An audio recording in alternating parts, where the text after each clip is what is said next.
এই জায়গাটা মায়ের একটু মন দিয়ে আস্বাদন করবেন, দেখবেন ভালো লাগবে। তা যেদিন আমার ভগবান কৃষ্ণ যে ভগবান চিনবে বলে বাবা ব্রহ্মার মনে কৌতূহল এসেছিল, তাই না? এই ঘটনাটা আপনারা অনেকে জানেন। ব্রহ্মা একদিন মনে মনে চিন্তা করেছিল, কৃষ্ণ যদি ভগবান হবে তাহলে ব্রজ রাখালদের কাঁধে চড়াবে কেন? কৃষ্ণ যদি ভগবান হবে সে আবার ব্রজ রাখালদের এঁটো খাবে কেন? কৃষ্ণ যদি ভগবান হবে সে গরু চড়াবে কেন? মানে এইটা মনে মনে বাবা একটা যেন কেমন সন্দেহজনক ব্যাপার। তার জন্য ভগবান চিনবে বলে ব্রহ্মা ওই কৃষ্ণের গরু বাছুর আর বন্ধুদের চুরি করেছিল। আচ্ছা বাবা ঠাকুর এই জায়গাটা একটু আস্বাদন করবেন।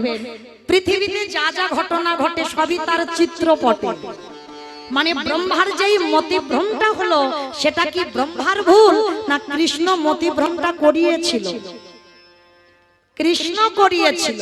আর কৃষ্ণ যদি না করাতো তাহলে গরু চুরি করবে কেন ব্রহ্মা, আর ব্রজ রাখালদের চুরি করবে কেন ব্রহ্মা? তাহলে চুরি করলো কেন? তারও কারণ আছে। কি কারণ জানো?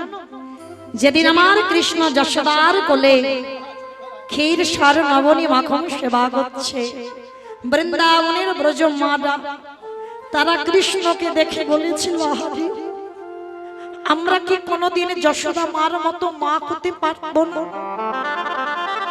আমরা কি কোনোদিন কৃষ্ণকে সন্তান রূপে কোলে পাবো না?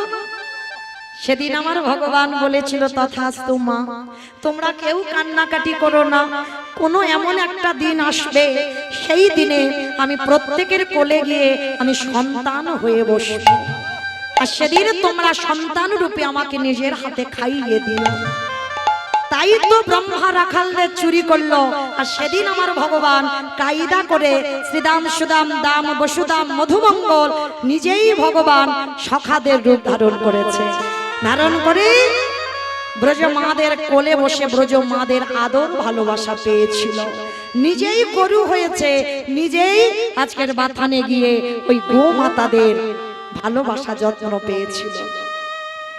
আজকের পরের দিন বাবা কৃষ্ণ যখন গুহা থেকে মুরলি বাজিয়ে শ্রীদাম সুদাম দাম বসুদাম সবাইকে তো ডাকতে হবে, সবাইকে ডেকেছিল, কিন্তু একজনকে ডাকেনি, যেটা হলো আমার শ্রীদাম দাদা।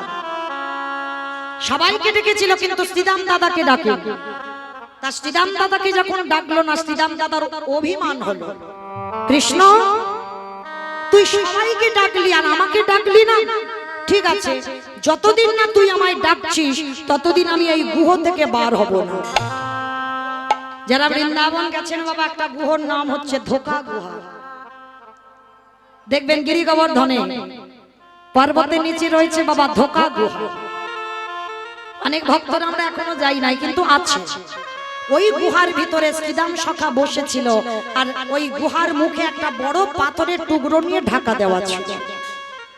তা যখন বাবা দাপর যুগ শেষ, কৃষ্ণের মনেই ছিল না যে শ্রীদাম সখা ওই গুহার ভিতরে আছে। দাপর যুগ শেষ, কলিযুগ আগত।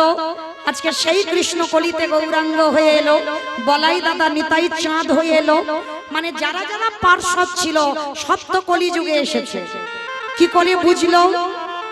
এই যে বাবা আপনাদের কপালে এই যে চন্দনের টিপটা দিয়েছেন, এটা করেছিল আমার মহাপ্রভু শ্রীবাস অঙ্গনে। প্রথম মহাপ্রভু আজকে নিতাই দাদাকে বলেছিল, দাদা যাও তুমি প্রত্যেকের কপালে চন্দনটা দিয়ে দেখো তো সবাই ব্রজ থেকে ফিরেছে তো। প্রত্যেকের কপালে চন্দন দিয়ে দেখলো একটা একটা করে সবাই ব্রজ থেকে ফিরেছে। আর যেই না একজনকে পেল না, নিতাই চাঁদ বলে উঠলেন, ভাই ভাই রে, সবাইকে দেখতে পাচ্ছি, কই আমাদের শ্রীদাম দাদা কই? শ্রীদাম দাদাকে দেখতে পাচ্ছি না তো। ভগবানের মাথায় হাত পড়ে গেল, সর্বনাশ, সে তো ব্রহ্মা চুরি করেছিল। তারপর থেকে তো আমি সবাইকে ডেকেছি, কিন্তু শ্রীদামকে ডাকা হয়নি। তারপর যুগ শেষ হয়ে এলো, সর্বনাশ। দাদা তুমি এক্ষুনি ব্রজে যাও, আর ব্রজে গিয়ে আমার শ্রীদাম দাদাকে ডেকে আনো। নিতাই চাঁদ ছুটলো ব্রজের মাটিতে, গিরি গোবর্ধনের পর্বতের নিচে গুহাতে শোনা যাচ্ছে নিরজনে বসে শ্রীদাম সখা কানাই কানাই বলে কাঁদছে। একবার দেখা দে, একবারে দেখা দে, কতদিন হয়ে গেল আমার কথা তোর মনে পড়ে না? দেখা দেখা দে ওরে কানাই রে দেখা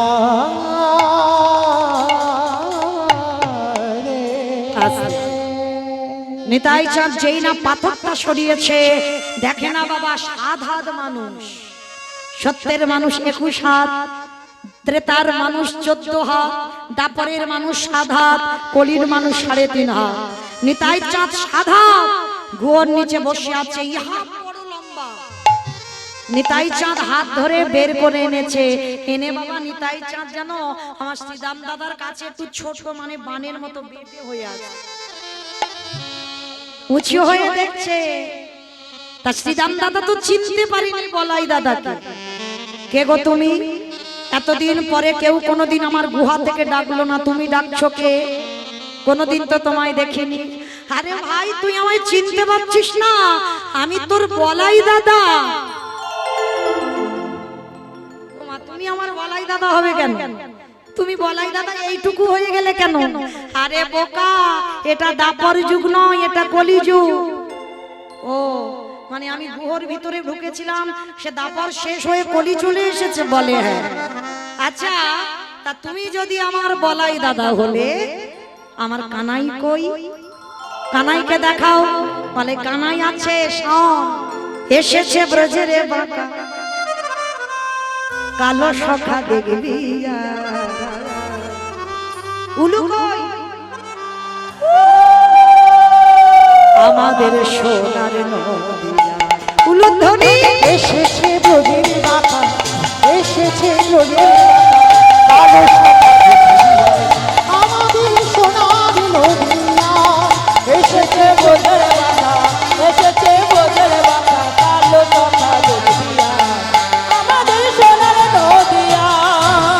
এসেছে ব্রজের বাঁকা, কালো সখা দেখবিয়া আমাদের সোনার নদিয়া। কালো বরণ নাই, ওটার কালো বরণ ওটারে কালো বরণ নাই, ওটার কালো বরণ বলি রাহি অঙ্গে অঙ্গ দিয়ে গৌর খোলো তাই, রাহি অঙ্গে অঙ্গ দিয়ে গৌর হলো তাই। তোরা দেখি না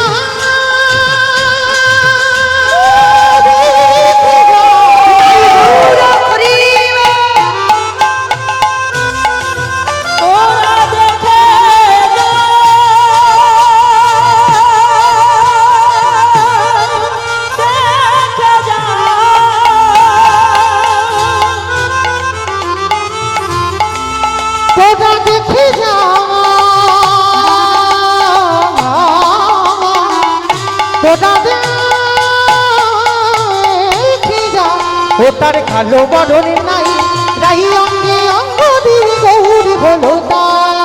রং ফিরেছে ঢং ফিরেছে, রং ফিরেছে ঢং ফিরেছে, ওগো তারে এখন চেনা দা।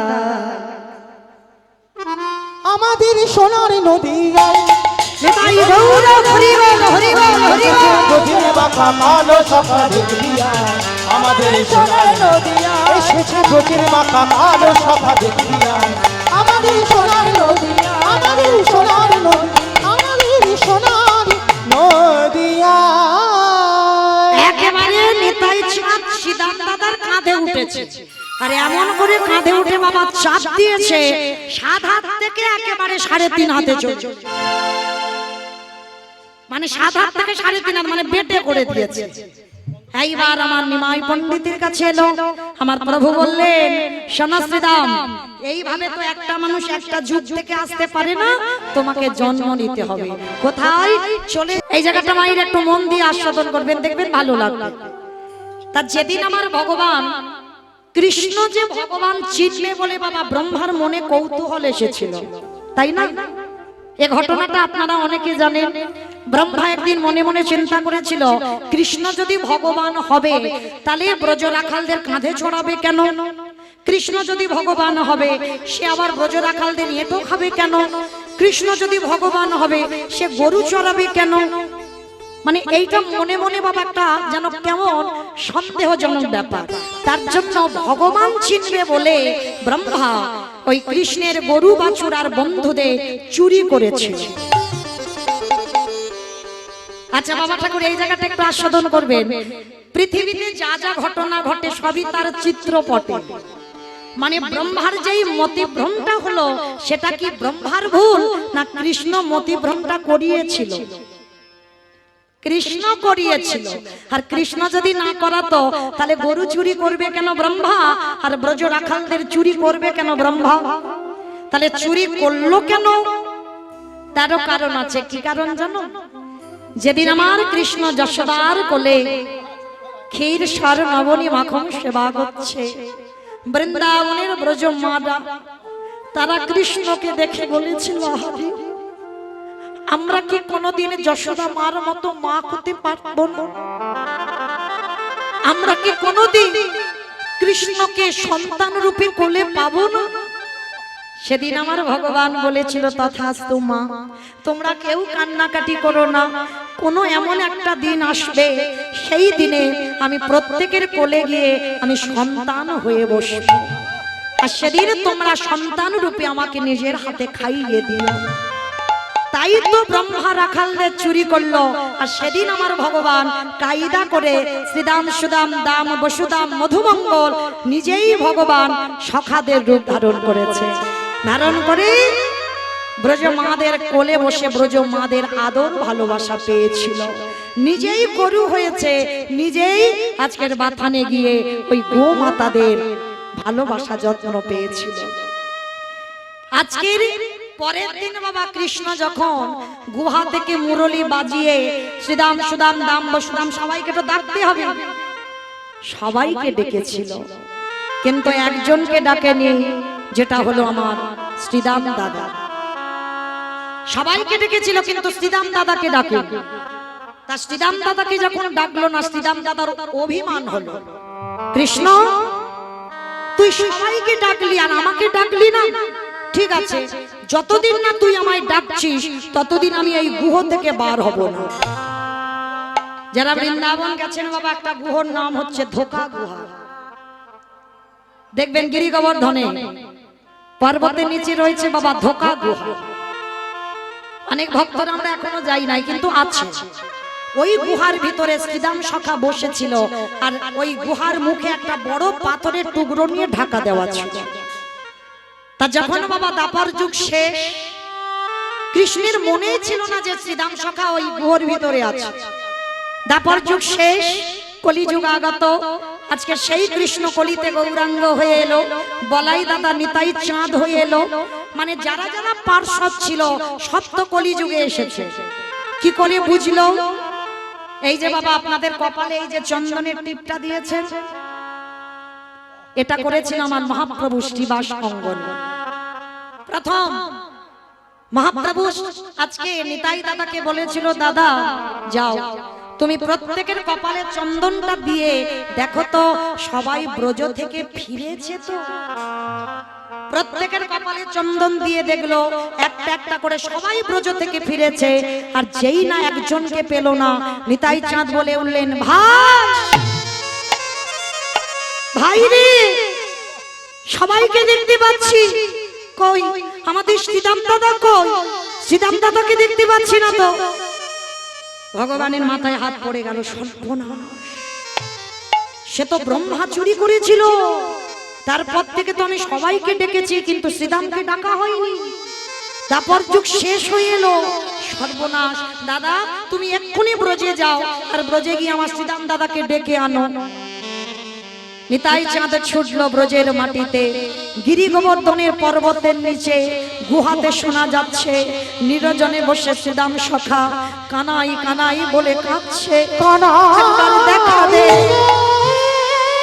একবারে দেখা দে, কতদিন হয়ে গেল আমার কথা তোর মনে পড়ে না? দেখা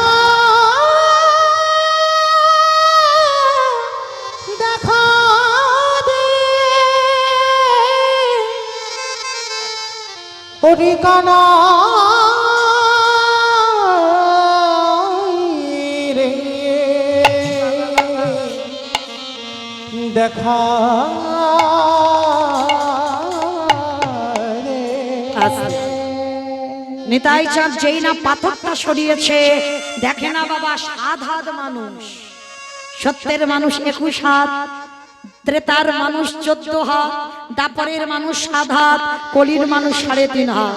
নিতাই চাঁদ 7 হাত গুয়োর নিচে বসে আছে, ইহা বড় লম্বা।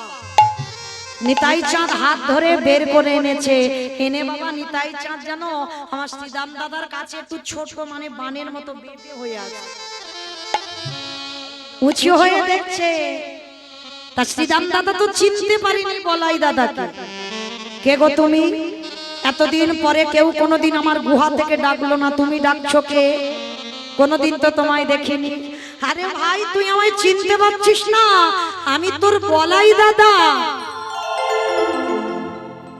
ওমা, তুমি আমার বলাই দাদা হবে কেন? তুমি বলাই দাদা এইটুকু হয়ে গেলে কেন? আরে বোকা, এটা দাপর যুগ নয়, এটা কলি যুগ। ও মানে আমি গুহর ভিতরে ঢুকেছিলাম, সে দাপর শেষ হয়ে কলি চলে এসেছে বলে। হ্যাঁ আচ্ছা, তা তুমি যদি আমার বলাই দাদা হলে আমার কানাই কই? কানাইকে দেখাও। বলে কানাই আছে, শাম এসেছে ব্রজেরে বাঁকা, কালো সখা দেখবি। উলু কই? আমাদের সোনার নদিয়া। উলুধ্বনি এসেছে ব্রজের বাঁকা, এসেছে ব্রজের বাঁকা, কালো সখা আমাদের সোনার নদিয়া। এসেছে ব্রজের বাঁকা, এসেছে ব্রজের বাঁকা, কালো সখা নদিয়া, আমাদের সোনার নদিয়া। এসেছে ব্রজের বাঁকা, কালো সখা দেখিয়া, আমাদের সোনার নদিয়া। কালো বরণ নাই, ওটার কালো বরণ ওটারে কালো বরণ নাই, ওটার কালো বরণ নাই। বলি রাহি অঙ্গে অঙ্গ দিয়ে গৌর খোলো তাই। রাহি অঙ্গে অঙ্গ দিয়ে গৌর হলো তাই। তোরা দেখি না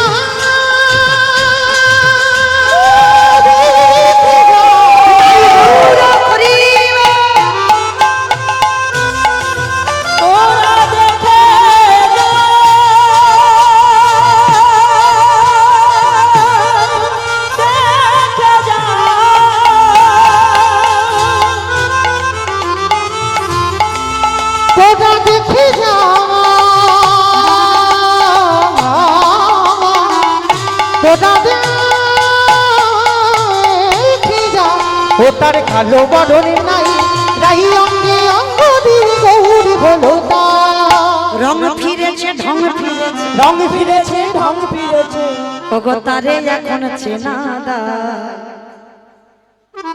আমাদের সোনার নদিয়ায় নিতাই গৌর হরি বল হরি বল হরি বল। ব্রজের বাঁকা কালো সখা দেখিয়া, আমাদের সোনার নদিয়া। এসেছে ব্রজের বাঁকা কালো সখা দেখিয়া, আমাদের সোনার নদিয়া, আমাদের সোনার নদিয়া, আমাদের সোনার নদিয়া। একেবারে নিতাই চাঁদ শ্রীদাম দাদার কাঁধে উঠেছে, আর এমন করে কাঁধে উঠে বাবা চাপ দিয়েছে 7 হাত থেকে একেবারে 3.5 হাতে চলছে। মানে 7 হাত থেকে 3.5 হাত, মানে বেটে করে দিয়েছে।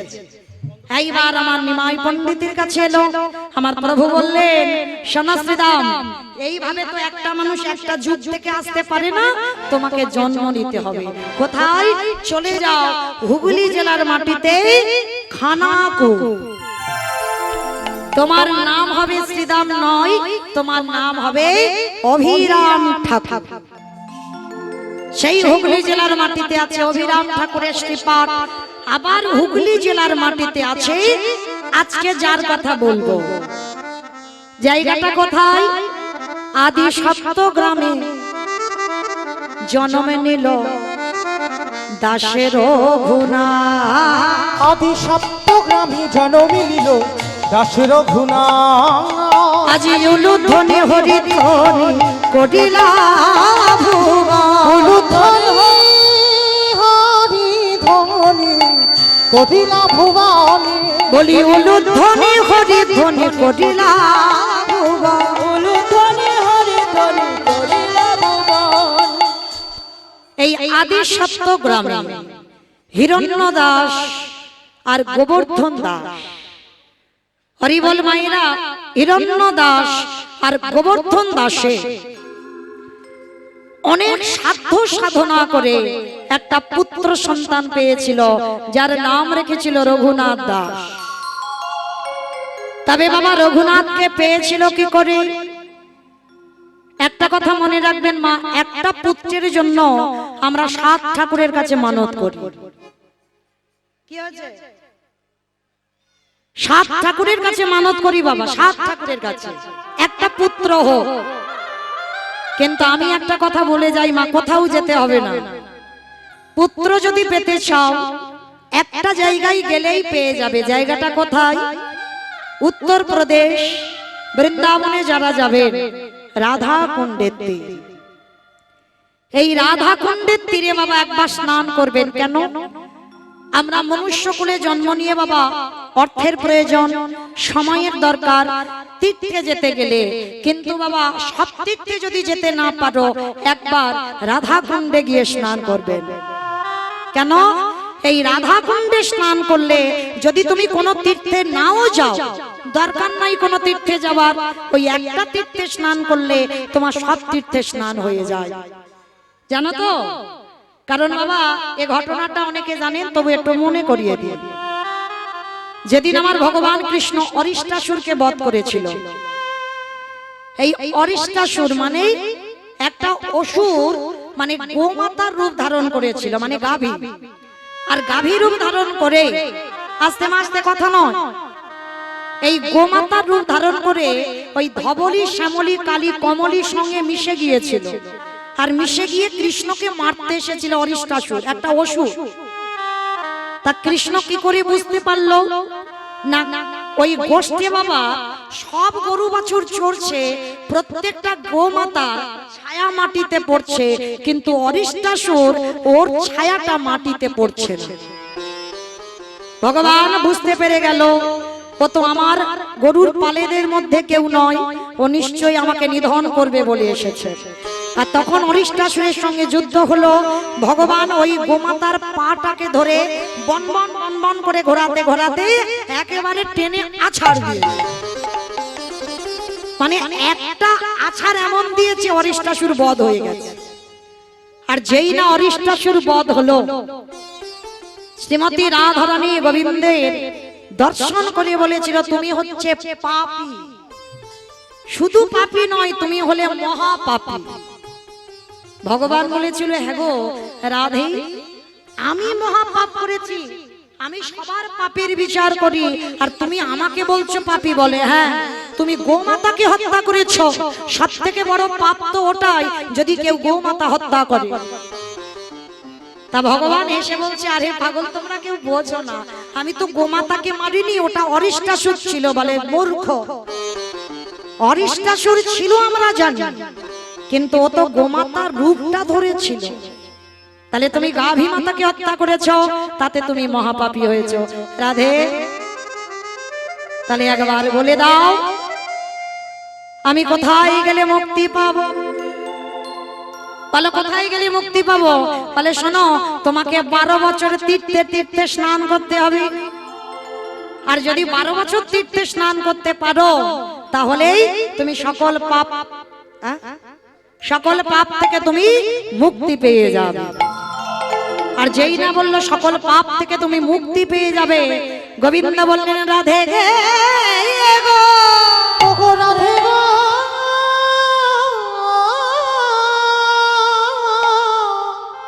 যাকে আমি একে বলো না দেখলে থাকিতে পারি না। আর তুমি কি না বলছো আমি 12 বছর তীর্থে কাটাবো? বাবা, আমি দম বন্ধ হয়ে মরে যাব। রাধে, তুমি উপায় কিছু বলে দাও। তখন আমার গোবিন্দ বলেছিল, বেশ, তাহলে আমি উপায় বলবো না, তুমি বলো। বলে শোনো রাধে, আমি যদি সকল তীর্থকে যদি আমি এক জায়গায় হাজির করি, আর সেখানেই যদি আমি স্নান করি, বলে হ্যাঁ তা মন্দ হবে না, তুমি যদি চোখের সামনে দেখাতে হবে যে সব তীর্থ এসেছে। বলে ঠিক আছে রাধে আমি দেখাবো। ভগবানের হাতের মুরলি দিয়ে যেই না কুণ্ডটা খনন করেছে, সমস্ত তীর্থকে আহ্বান করেছে, গঙ্গা যমুনা সরস্বতী প্রভাস হরিদ্বার সমস্ত তীর্থ জগতে যত যত তীর্থ আছে সবাইকে ডেকেছে, ডেকে বলছে দেখো আমি রাধা চরণে মহাপাপী, আমি অরিষ্টাসুরকে বধ করেছি, কৃপা করে তোমরা জল হয়ে এই কুণ্ডে এসো। আরে যদি একবারে কুণ্ডে আসো, আমি ওই কুণ্ডে স্নান করলে তবে পবিত্র হব। তা ভগবান আহ্বান করেছে বাবা সব তীর্থ তো আসবেই, এইবার তীর্থ এসেছে, স্নান করেছে, স্নান করে যেই না রাধা রানীর চরণে প্রণাম করতে যাবা, সখীগণ বলছে দাঁড়াও দাঁড়াও দাঁড়াও, খবরদার তুমি পাপী। হাই ভগবান, আমি সব তীর্থে স্নান করলাম এখনো নাকি আমি পাপী, কি করে আমি পাপী হলাম? বলে শোনো, তীর্থ তখনই পবিত্র হয় যখন রাধা চরণ পরশে পাই। তুমি তীর্থ ডেকেছো, তীর্থ জল হয়ে গেল, সেই জলে তুমি স্নান করলে, কই তীর্থ রাধা চরণ তো ধরলো না। তাহলে যে তীর্থ রাধা চরণ ধুলা না পাই, সেই তীর্থ জীবনে পবিত্র হয় না। তাহলে কি করব? তাহলে একটা কাজ করো, রাধে তুমি একটা কুণ্ড খনন করো। রাধা রানী হাতের কঙ্কন দিয়ে সৃষ্টি করলো, একটা খনন করলো কুণ্ড। তা ললিতা বিশাখা বলছে এবার কি করবে, এখানে তো জল নেই। তেমন সময় গোবিন্দ বলছে মাঝখান থেকে একটা ছিদ্র করে দাও, আর ছিদ্র যদি করে দাও ওই দিকে জল এই দিকে চলে আসবে। বলে দাঁড়াও দাঁড়াও, সর্বনাশ, ও তো জল পাপী, ওই পাপী জল আমার রাধারানীর কুণ্ডে আসবে? হ্যাঁ, তুমি গোমাতাকে হত্যা করেছো আর সেই পাপী জল আমার রাধার কুণ্ডে আসবে? কখনো নয়। বলে তাহলে কি করবো? বলে ফেরে আবার ডাকো। আবার আহ্বান করলো, সমস্ত তীর্থকে ডেকে বলছে তীর্থ তোমরা আমার কুণ্ডে এসেছো ঠিক কথা, কিন্তু রাধা চরণ পরশ না করলে তোমরা পবিত্র হবে না, আর তবেই পবিত্র হবে, তবেই আমি স্নান করলে তবে আমি পবিত্র হব। এইবার সকল তীর্থ কেঁদে বলে রাধে গো, রাধে গো,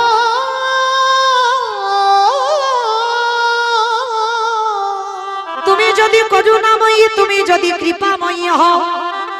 দেখবেন বাবা ভগবানের কাছে কেউ সরাসরি যাবে তো উনি বাবা চিত্তগুপ্তের খাতা দেখে হিসাব করবে কত পাপ পূর্ণ করেছো, ভগবান হিসাব করবে। কিন্তু যদি রাধা চরণে কেউ ধরতে পারে, আমার রাধা রানী কোনোদিন চিত্তগুপ্তকে ডেকে বলবে না পাপ পূর্ণের খাতাটা দেখাও। যদি একজন ভক্ত রাধা চরণ আঁকড়ে ধরতে পারে, ওগো অচিরে কৃষ্ণ প্রাপ্তি হয় গো, হৃদয় গৌর করিব।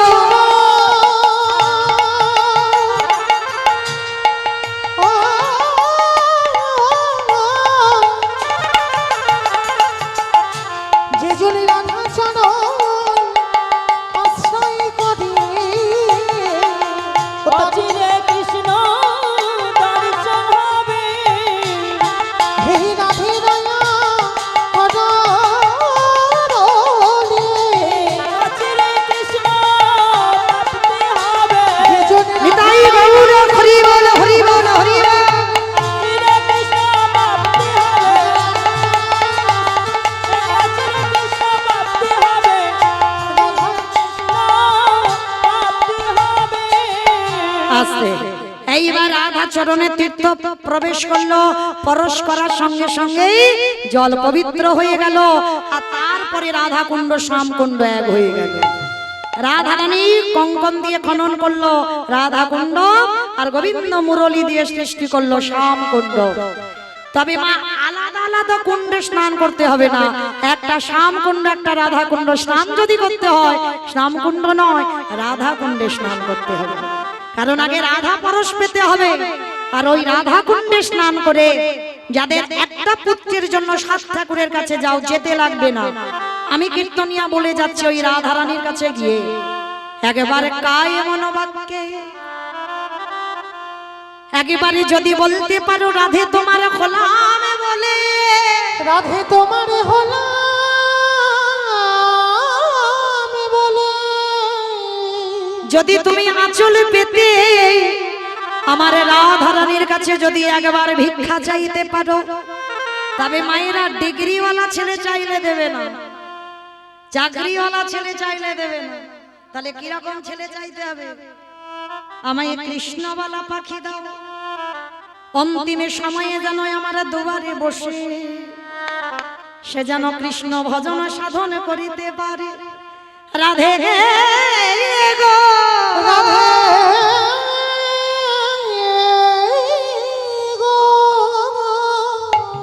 তুমি ওই রকম কৃষ্ণ বলা সন্তান আমাকে দাও। আর একবার যদি চাইতে পারো, এইভাবে যদি আমার রাধারানীর কাছে আরতি করতে পারো, অবশ্যই আমার রাধারানী তোমার কোল আলো করে কাউকে না কাউকে পাঠাবেই পাঠাবেই।